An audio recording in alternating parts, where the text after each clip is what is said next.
What defines an act as being justice? Does serving the majority in the favor of the minority is considered as justice? Out of the 195 countries in the world, how many operate their territory in a just manner? Who is the founding father of the democratic systems that exist today? Is the word justice abused by the people who have hijacked the religion of Islam? Finally, who truly operated and ruled his government with true justice and fairness? Respected viewers, brothers and sisters in Islam, Assalamu alaikum wa rahmatullahi wa barakatuh. Welcome to tonight's program as we tackle these questions with my dear guest, Sayid Jafar Al-Qazwini. So let's welcome. Assalamu alaikum, Sayyidina. How are you doing? Alhamdulillah. Alhamdulillah Rabbil Alameen. Thank you very much for I congratulate you on this auspicious night as we celebrate and rejoice the birth anniversary of the commander of the faithful, Ali ibn Abi Talib alayhi salam, as well as to you, respected viewers. Sorry if I forgot to congratulate you on that. But once again, I congratulate you, Sayyidina. Thank you. Allah khalikum, inshallah. Sayyidina, I mentioned some questions, and these questions are important and crucial to answer because when people look at the religion of Islam, they view it as an unjust religion. It's an oppressive religion, if you will, because of the acts that are committed by some who so-called Muslims. But for the fact and for the title of the episode that we have dedicated to Imam Ali ibn Abi Talib and his justice, how do we claim that Ali ibn Abi Talib is extremely just and fair while history shows that during his rule 3 battles or wars happened, and in that means, it wasn't with non-Muslims, it was with Muslims themselves. How does that prove that he's just and fair? بسم الله الرحمن الرحيم الحمد لله رب العالمين والصلاة والسلام على أشرف الأنبياء والمرسلين سيدنا ونبينا وحبيب قلوبنا أبي القاسم المصطفى محمد وأهل بيته الطيبين الطاهرين اللهم صل على محمد وآل محمد. Brother Ahmed, assalamu alaikum wa rahmatullah. Likewise, my congratulations to you, to our holy master, Al-Imam Al-Mahdi Ajjalallahu Ta'ala Farajah, to the respected scholars and ulama, to the entire Islamic nation on this auspicious occasion of the birthday of the master, the leader of justice in today's world, Ali ibn Abi Talib alayhi salam. The question, as you have said, Ali ibn Abi Talib was different from his predecessors, that his predecessors were involved in fighting external enemies, and they have increased the Islamic territorial land. Unlike Ali ibn Abi Talib, who got busy fighting the domestic foes in 3 battles. Ali ibn Abi Talib is unique, that he's the only one, the only governor who complains about the people, not the people complaining about him. Wow. You need to examine his life, and you need to examine the causes for these battles, why these battles were erupted, what has happened leading up to these battles, and how did the Imam alayhi salam try his best to evade these battles. Ali ibn Abi Talib, in one of his beautiful remarks, he says that, "Oh Lord, we didn't fight for the sake of fighting, rather for the fact that the oppressed people seek justice, and the landmark of religion become apparent to you." So these were the causes of fight of Ali ibn Abi Talib. When you look at Islam and you examine Quran, you see that the hallmark of governance and government in the Quran is talking about justice. Inna Allah ya'muru bil adli wal ihsan. Even when you look at the system of the creation, the Almighty has created this system, and He has created a human being. And one day we will receive the deeds of our a'mal, the results of our deeds in the hereafter. This is, the hereafter is considered to be the day of judgment, which is the court day when we are put to trial. What is the symbols, or what are the components of a justice system? If you ask any judicial person or any lawyer and attorney, they tell you number 1 component of a justice system is the eyewitness account. When an eyewitness stands before the court in front of the judge and then deposit his own argument or his witness account. Look at the Almighty Allah subhanahu wa ta'ala. We are His subordinates. Yes. We are His creatures. And we commit sins and these are all registered. Still, on a daily basis. the Almighty will bring witnesses against us, either against us or for us, to make a fair trial. The Almighty Allah subhanahu wa ta'ala has designated this land, the earth that we walk in. One day the earth will come and become a witness and speak either against us or for us. إذا زلزلت الأرض زلزالها وأخرجت الأرض أثقالها وقال الإنسان ما لها يومئذ تحدث أخبارها. That the land will speak out and will talk about the what we have done. This is number one. Second, our own organs and body parts will speak out. They're the ones who will speak against us or for us. يوم نختم على أفواههم وتكلمنا أيديهم وتشهد أرجلهم. These are these is a second type of witness that will witness either against or for us. The third ones are the two angels. The two angels, yes. That they will ما يلفظ من قول إلا لديه رقيب عتيد. Those are the three ones that will write everything and will witness. And of course the fourth one, which is more valuable than anyone else, is the infallible. During the time of the Prophet is the Prophet. During the time of the Imam, in such time, it is our Imam, our Master, who witness our deeds and our actions. 4 witnesses are watching us, and on the day of judgment they will come and speak out. Look how much the Almighty pays attention to the system of justice. Based on that, Allah subhanahu wa ta'ala has made the creation. And of course, Islam, which is the most advanced religion and the most updated version of religion, encompasses, I like that. I like that just term. the Most updated religion. we will see that. We will see. I mean, if you want to compare it with other religions, you will see there are so many points that are narrated in Islam that are missing in other religions. Definitely. I would like to come back to a point that you mentioned about the court and how Allah subhanahu wa ta'ala, even though that He needs no proof, yet He still, He judges us fairly, and judges humanity fairly. But Imam Ali ibn Talib once was walking in the streets of Kufa during his rule, and he saw a Christian man who had his shield. The shield of Abi Talib was in the possession of this Christian man. He went to him, he said, "Excuse me, this is my shield. This is the ruler." He said, "Excuse me, this is my shield." The Christian man said, "No, this is my shield." He said, "Let's go to court." Amir al-Mu'mineen, the commander of the faithful, the highest position in government, is taken to court. When they go to court, long story short, he asks, "What's going on, ya Amir al-Mu'mineen?" He says, "Don't call me by my name when you call him by my kunya, by my surname when you call him by his regular name. So call me as you will call him."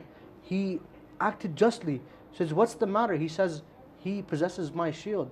The judge asked Ali ibn Talib, "Do you have a witness?" He says, "No." He says, "I can't rule. It's his shield." As soon as that Christian man saw the humbleness and the humility of Ali ibn Talib alayhi salam, and the justice, taking the prime minister or taking the president of the country to court, this never happens. Except during the rule of Ali ibn Talib. He gave the shield back and he testifies that there's no God other than Allah, no messenger other than Prophet Muhammad, the messenger of Allah, Prophet Muhammad, and no vicegerent, that Ali ibn Talib is the vicegerent of Allah subhanahu wa ta'ala. So we do see the justice of Ali ibn Abi Talib, but you were mentioning... This is testimonial to the fact that Ali ibn Abi Talib preserved the minorities' right. Definitely. The man was non-Muslim, or the other non-Muslim who was begging at the street. And the Imam says, "What is this?" He doesn't say, "Who's this?" He says, "What is this? What kind of absurdity is this? That a man walks and begs at the streets of Muslims." They tell him he's non-Muslim. He says, "Even so, you've exhausted him. You took all his energy while he was young. Yes. Now that he's an old, which he needs badly for support and for sustenance, you deserted him. This is even worse. And he says, what is this? He doesn't say, who's this? Who is this? And by the way, the man was also non-Muslim. Yeah. This is how the minorities have been, protected under the reign of Ali ibn Abi Talib. Now, if you want to look at the verification for this, you would say, now you're a follower of Ali ibn Abi Talib, definitely you're going to be talking highly of your leader. If we bring someone from the opposite side, from one of the, other Muslims who do not share our ideology, we may be accused that we have bribed them. But what about if we go to a referee that is, number one, is an international body, second, is modern, is not a prehistoric or pre-modern, third, it is secular, has nothing to do with religion, and recognized by all countries, by the United Nations. How is that?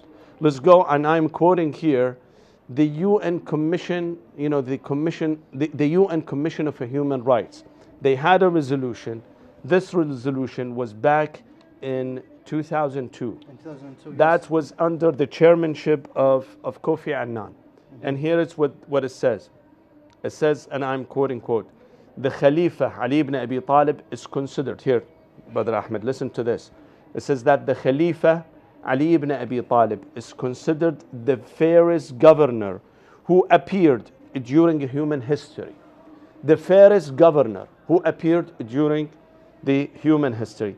We call upon the rulers of the world to follow the examples of his sound and humanitarian method of ruling, which revealed the spirit of social justice and peace. Wow. This is the man who involved in 3 bloody wars, domestic wars, yet a secular, international, modern body like the Human Rights Commission of the United Nations declare Ali ibn Abi Talib to be the fairest governor of the world. Do you need more testimonial than this? I mean, just to add upon that, we have a person who is from not only from the opposite side, which is the Sunnis or other school of thoughts, but a different religion. We have George Qardahi, who is known by the Lebanese to be a Christian. Yet, when it comes to him, he's written a book with the title of Ali Sawt al-Adala al-Natiq, or if I'm paraphrasing, he says Ali Sawt al-Adala al-Insaniya. Sorry, the voice of human justice. I mean, this is someone out of the religion of Islam, witnessing and testifying that Ali ibn Abi Talib was the only voice that brought peace and brought justice to not only Muslims, to not only Jews, to not only Christians, but he did not differentiate between white or black, Muslim or non-Muslim. Everyone under his reign lived a peaceful and a just life. Everyone was paid fairly. But if we want to go back to the verification you mentioned, who claims that Ali ibn Talib was fair?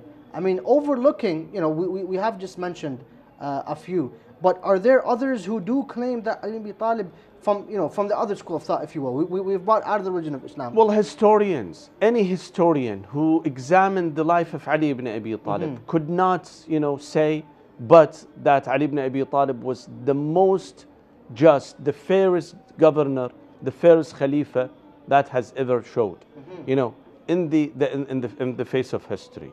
If you examine his words, only his words, in one of his famous words, he says, "Wallah la'in abita ala hasak al-sa'dani musahhada, aw ujarra fil aghdadi aghlali musaffada." If they will put me sleep on the spikes of those spiked plants, like cactus and things like that. Yes. He said, I am willing to sleep, to lay down on the spikes of this type of sharp plants, or I've been shackled with chains and they drag me on the floor with chains, to me is better. أحب إلي من أن ألقى الله ورسوله يوم القيامة. That on the day of judgment, I will face God and His Prophet. ظالما لبعض العباد. To me, I would like to take the first option better than the second option when they bring me to justice on the day of judgment, that I have oppressed some لبعض العباد, maybe one or two of the servants, then I will say. وغاصبا لشيء من الحطام.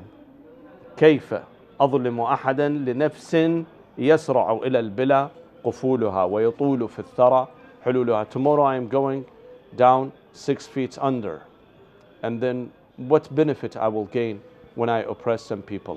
When you examine the story of him with his beloved brother Aqil. Yes.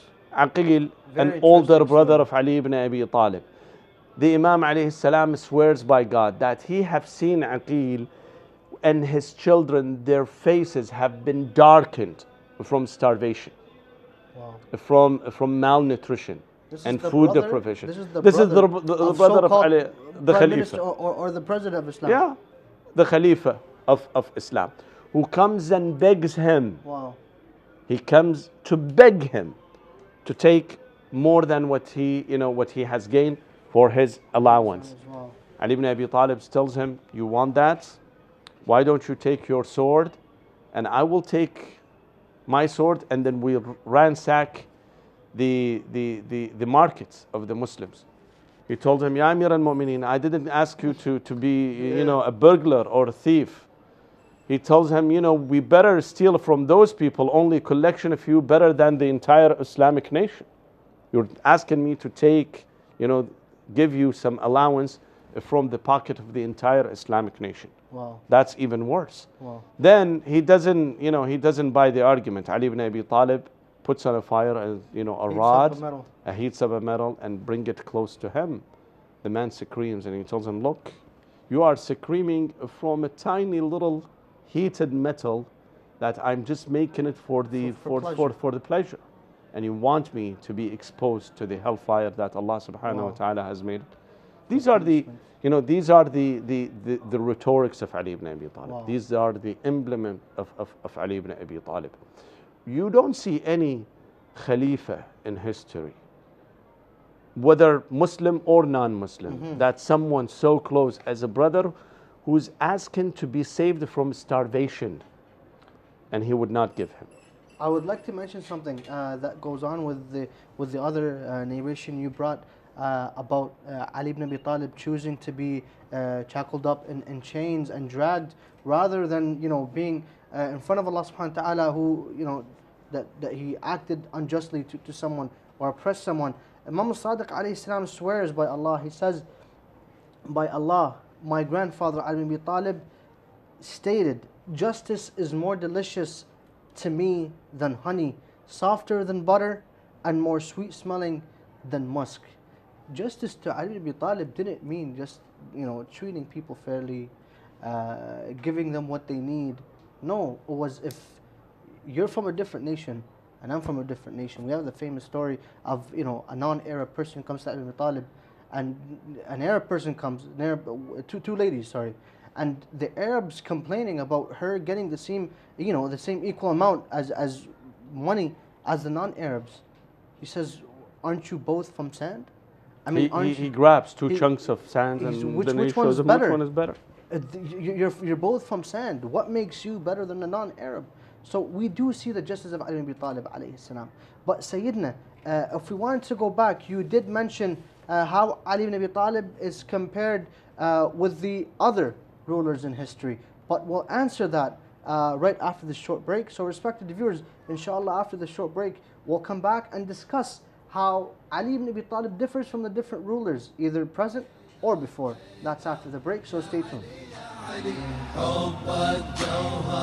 يا علي يا علي مولدك أسرار نور الأفكار يا علي الكرار تاج الولاية مولدك أسرار نور الأفكار يا علي الكرار تاج الولاية بمولده جبريل كبار حامل علوم السعادة حامل علوم السعادة ومكة بالكرار تفخار تطلق بتاج السيادة تطلق بتاج السيادة وانت خد صاحت يا حدار سهلت عليها الولادة سهلت عليها الولادة وصرخت الله أكبر من الولادة للشهادة، من الولادة للشهادة. فرحي الهادي يا أرض هلهلي، صوتك نادي يا سما الدللي. فرحي الهادي يا أرض هلهلي، صوتك نادي يا سما الدللي. مولدك أسرار نور الأفكار يا علي الكرار، تاج الولاية علي مولدك أسرار نور الأفكار يا علي الكرار. تاج الولاية. حيدر حيدر يا علي يا علي، حبك جوهر يا علي يا علي. حيدر حيدر يا علي يا علي، حبك جوهر يا علي يا علي. مولدك. Respected viewers, welcome back. Hope you inshallah enjoyed those short video footages from the holy city of Najaf, to be precise, from the holy shrine of Ali ibn Abi Talib alayhi salam. But back to the discussion with my dear guest, Sayid Jafar Al-Qazwini. Welcome back. How are you, Sayyidina? Thank you. Thank you very much. Before the break, we did discuss how Ali ibn Abi Talib alayhi salam was just to all of the citizens that were under his rule. But I asked a question, and dear viewers, I believe are looking forward to the answer of this question, is that how is Ali ibn Abi Talib compared to the previous rulers who came before him, or the previous or the rulers that right now who claim to have justice under their rule, that spread just within their rule and the so-called democratic system. But we'll get to that after this question. But how do they differ? Inshallah. You see, Brother Ahmed, to answer this question, we need to see how crucial justice is in the eyes of Ali ibn Abi Talib. Definitely. And in the eyes of Islam altogether. And we have a big misconception. If we are asked, randomly, we're asked, describe a religious person to us. What is the sign of religiosity? What is the caliber of religiosity to us? They tell you anyone who practices his rituals, prayers, fasting, observe fasting, Hajj, and those rituals. Long beard, short beard, even the bearded person, that is considered to be a religious person. But in the eyes of the Imam or the Prophet, peace be upon him, he tells you, no, you don't need to look at those. In fact, look at deeper and look at their attitude and their dealings with others. You see, Ali ibn Abi Talib has a beautiful word. He says, justice is when you place it in its right. Anything that is placed in the right place is considered to be just. Definitely. وضع الأمور في محلها is considered to be just. Look at what the Prophet, peace be upon him, says. He says, لا تنظروا إلى كثرة صلواتهم. Don't look at someone just by multiple amount of prayers that he performs. وكثرة الحج والمعروف وطنطنتهم بالليل. The commotion that they cause at the heart of night, meaning Salatul Layl. Make baby he recite Quran, he performs the prayers in the middle of night. The Prophet said, don't look at this. This is tantana. Tantana is just a commotion, just making some noises. ولكن انظروا إلى صدق الحديث. Look how he's dealing with others. وأداء الأمانة. Number one is how truthful and how honest. In dealing, he doesn't make any unjust infringing upon others. If you have a ruler, number one, first, he should be accepted by the public. Number one, that the people should accept him as a ruler. When you look at the Imam alayhi salam, from the very beginning, first of all, we the followers of Ahl al-Bayt alayhim salam consider, and rightly consider, that Ali ibn Abi Talib alayhi salam had a clear mandate from the Almighty. The Almighty has chosen him, has designated him to be the successor of the Prophet, and there are ample evidence. We're not going to discuss that. But parallel to that, he was also chosen by the masses. Basically, he was democratically elected Khalifa, unlike any other of his predecessors. Which Khalifa came unanimously, a unanimous vote that he gained and became a Khalifa. In each one of them, you will see there were quarrels and fighting among people, among Sahaba even, for the position of Khilafah, until somebody took it by force. Yeah. But Ali ibn Abi Talib, he described it. He said, masses of people gathered around me to the point that Hassan and Hussein were stampeded. They were down on a stampede. People stampeded on them. You see the point? That much people came to show their allegiance to Ali ibn Abi Talib. This is number one. Number two, the Khalifa wouldn't tolerate any dissent. Not even a single one. Anyone who would oppose him, he would expose himself to severest punishment. Even get killed.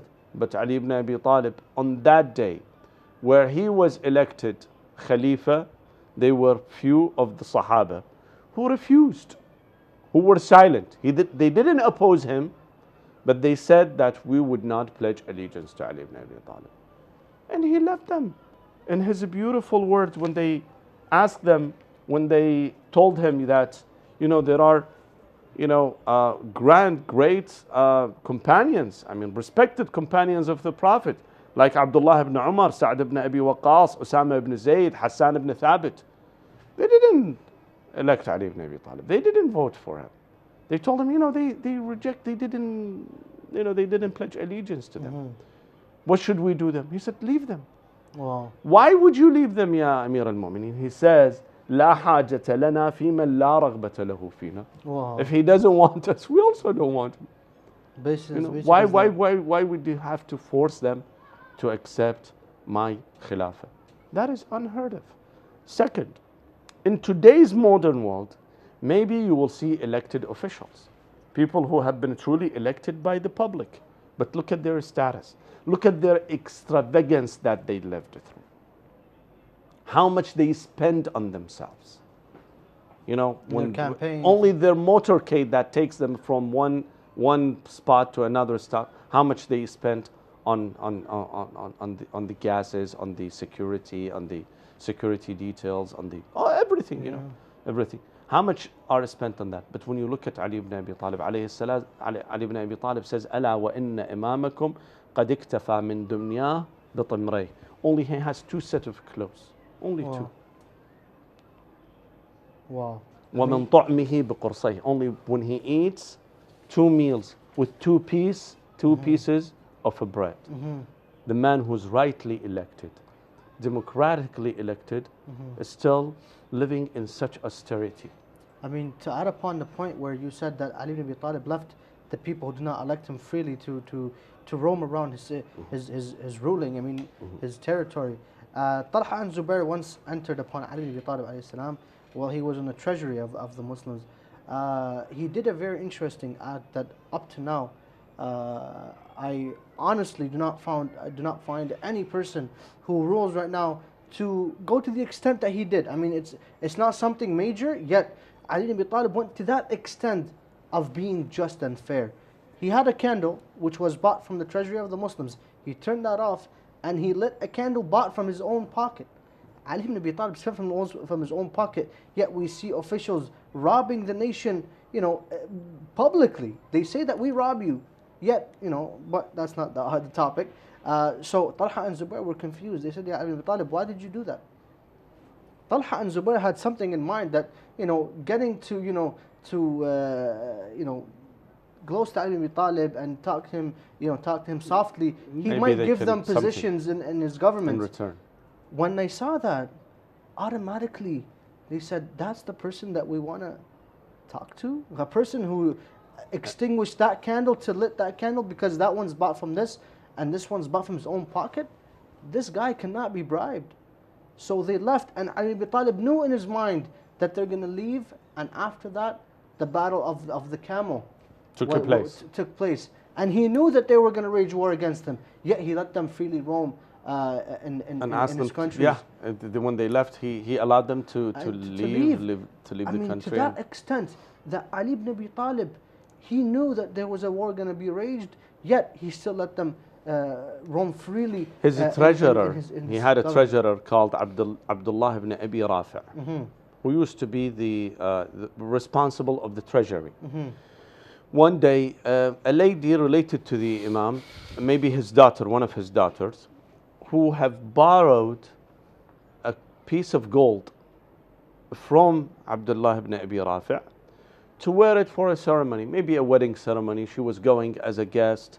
Then, you know, she's the daughter of the Khalifa or related to the Khalifa. People would look at her in a totally different eye. Definitely. Therefore, she borrowed that. When the Imam found out about it, he went and, you know, and criticized and scolded the treasury, Abdullah ibn Abi Rafi', and asked the piece of gold to be returned immediately to Bayt al-Mal.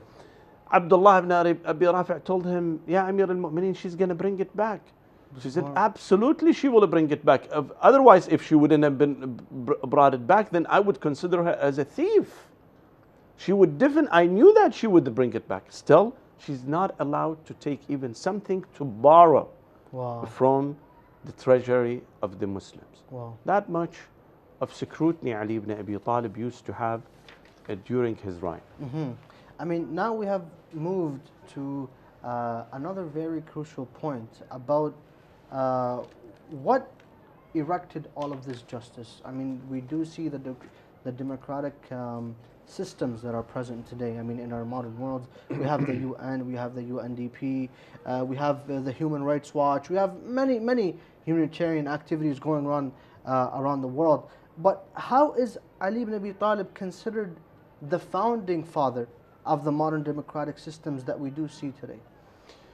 You need to look at and examine the history and how politics have evolved. You see, there are now two periods, the pre-modern period and the modern period. Yes. During the pre-modern period, the citizens were all task-oriented, meaning always they were taught what were their obligations. Yes. Toward who? Toward the ruler. They would tell them, you are obligated to show respect. You are obligated to pay taxes. You are obligated to go and defend the country. You are obligated to do such and such. Basically, tasks, responsibilities, and obligations on the shoulder of the public. But none were talking about their rights. Wow. That was the hallmark of the pre-modern history. Yes. Of course, such kind of system that is always task-oriented for the public, it will produces dictatorship, despots. Why? Because one side of the equation always, you know, going after their responsibilities and fulfilling their duties. They are duty-bound to fulfill their requirements. But on the other side, the entity on the other side, he doesn't have any duty. He only collects. He only takes the rights. When you ask the ruler, what kind of a duty you have? He said, no, nothing. I only collect people's, you know, money, wealth, ransack them. I can order them to fight. I can expand my territory. I can kill someone. I can execute people. I can deport people. But I don't have any responsibility except that people would live safely, you know, in my territory. That's the only thing that a governor would do. Yeah. That kind of system always would lead to dictatorships. Definitely. When you look at the modern history, and especially in the West, you see that the population, the culture has become right-oriented. They will always tell the individual, what is your right? How much right you gain? What you can do? You can do such, you can do that. It is within your right to be religious. It is within your right to be not a religious person. It is your right to vote. It is your right not to vote. It is your right to express your own opinion. Always going after rights. Therefore, you see, as you have said, like, you know, organizations like human rights, women rights, animal rights, gay and lesbian rights. Wow. All of those evolved from what? From this modern history that talks about rights. You know, people became rights oriented, demanded their rights. While the government, the ruler, has to fulfill these rights. Are they fulfilled? Well, to a certain extent. You know, we cannot deny that there are countries in the world that govern based on justice. Now, to the extent of Ali ibn Abi Talib, absolutely not. not. But fair enough that they are on a path of justice. Now, the ruler always fulfills the demands of the public. Such kind of system that is right-oriented always produces democracy and a freedom. Even when we talk about liberalism, when you say these are liberals, they don't mean per se that they're free. Rather, they are right-oriented. One big difference between the pre-modern or dictatorships and democracies is religiosity, being religious. In pre-modern, you had to be religious. Your religion being a religious is an obligation. In democracy, your religion is a right. You have the right to be religious. If you choose to, then you can be religious. If you don't choose, then you don't have to be religious. So it is within the boundaries of rights. Now, who ensures in any government, who ensures the balance of justice? That the governor does not fringe upon people's right. They tell you in any government system, you need to have parallel two lines. One is the government, the other one is the opposition. You have to have a loyal opposition to the system, meaning that there must be a party that opposes the party of the government. For example, look at the United States. The Democratic Party is in the executive branch of the government, the White House, the administration. On the other side, you have the Republicans. Look at United Kingdom. You have the Labour. On the other side, you have the Conservatives. Look at Germany, for example. You have Social Democrats versus the Christian Democrats versus the Liberal Democrats and so forth. It is always the opposition, the loyal opposition, who exposes the government. They go after transparency. Nowadays, it is very difficult to be just, but you can be transparent. If any minister or prime minister or the president make any mistake, it is exposed. Now, do you hear about the quarrel in Brazil, for example? Yes. They're putting their president into trial. They want to impeach her. Why? Because the opposition have exposed the president. Transparency. Now, the right of opposition is guaranteed in any constitution in democracy. Now let's go back to Ali ibn Abi Talib. Ali ibn Abi Talib, from day number one, he guaranteed the right of opposition. Those Sahaba who didn't vote for him, he asked his followers to leave them safely without touching them. He enshrined the right of opposition. Now, those were Sahaba. They didn't fight him. But look at those who even fought him. Look at the Khawarij. I have a couple examples. I don't know how many minutes we have. We have approximately 2 minutes, I believe. 2 minutes. Quickly. 2 minutes, yes. For example, when he was giving sermons in the Masjid of Kufa, the Khawarij started to disrupt his speech. I'm sorry. Can I just mention one point? I mean, up to now we have mentioned various examples regarding Ali ibn Talib alayhi salam. But before you do mention that, there's one verse from the Holy Quran which states, Allah does not guide the unjust. That, I believe, goes on with what you're about to say. Well, absolutely, because the one who is unjust, first of all, he will be misguided in this life, and then the hereafter, his life will be miserable. But going back to this, while he was giving sermons, a man stood up and says, "La hukma illa lillah." Ali ibn Abi Talib, you're not ruling by the word of God. Ali ibn Abi Talib kept quiet. Again, another man stood up and he said the same thing. Ali ibn Abi Talib kept quiet. Third person stood up and says, "La hukma illa lillah." Then Ali ibn Abi Talib alayhi salam says, "Allahu Akbar. Kalimatu haqqin yultamasu minha batil." They are using the word, the right word, but in an unjust cause. Definitely. However, then look at to this.